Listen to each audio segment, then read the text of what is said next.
Économie, Emmanuel Dutheil. Et ce matin, vous nous parlez du marché de la bière. Oui, je sais, il est un peu tôt, donc pas question malgré tout de vous payer une tournée, surtout que vous êtes sûrement quelques centaines de milliers. Vous avez quelques oursins dans les poches, dites-moi. Ouais, pas que pour ça quand même, il est un petit peu tôt.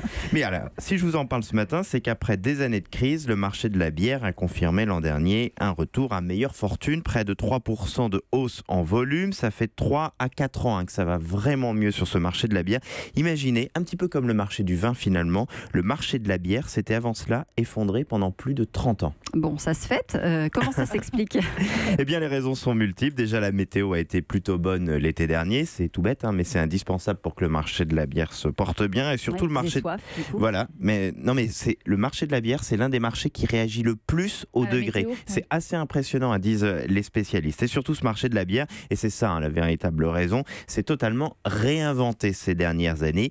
Si les ventes de bières blondes traditionnelles sont stables, ce qui cartonne, ce sont toutes ces petites brasseries régionales qui renaissent un peu partout en France.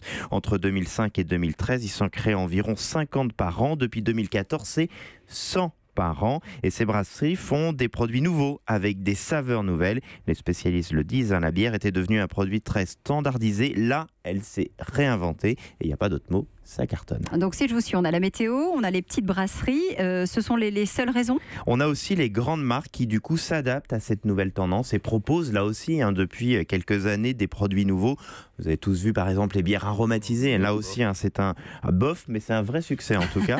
Et notamment, grâce à tout cela, les femmes consomment de plus en plus de bière. Elles sont revenues sur le marché de la bière ou venues au marché de la bière. Enfin, ça peut peut-être faire mal aux puristes, mais à la rigueur, vu l'heure qu'il est, c'est peut-être pas plus mal. La bière sans alcool fonctionne aussi très bien. C'est très marginal encore aujourd'hui, le marché de la bière sans alcool, mais la progression est très forte. Et tout ça fait aussi que l'on boit de plus en plus de bière à la maison, ce qui explique aussi la hausse de la consommation. Et donc, résultat, les perspectives sont bonnes du coup. Eh ben, vous avez On va continuer à boire des bières. Exactement. Voilà. La tendance, selon les spécialistes, est bonne également là depuis le début de l'année. Donc si la météo est correcte cet été, ça pourrait être une bonne année, surtout qu'il y a l'indispensable à une bonne année pour la bière, une petite Coupe du Monde de football, même si c'est en Russie, ça devrait être un coup de booster pour le secteur.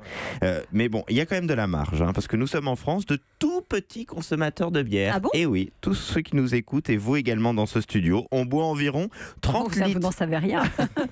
J'ai dit en moyenne. Parce que si on devait me compter dedans, je peux vous dire que... Allez, on passe. Allez, on boit environ 30 litres. Je sens qu'on vient d'ouvrir un dossier. Voilà. On va le refermer vite. On boit environ 30 litres par habitant par an. Ça nous place au 27e rang européen. Un Tchèque en boit 150 litres par an et un Allemand environ 100 litres. Mais je vous le rappelle, et pas seulement parce qu'il est tôt, pour nous tous, comme pour ceux qui nous écoutent, la bière, comme tous les alcools, c'est à consommer avec modération. Évidemment. Pour la Coupe du Monde, le ballon, il va être ailleurs.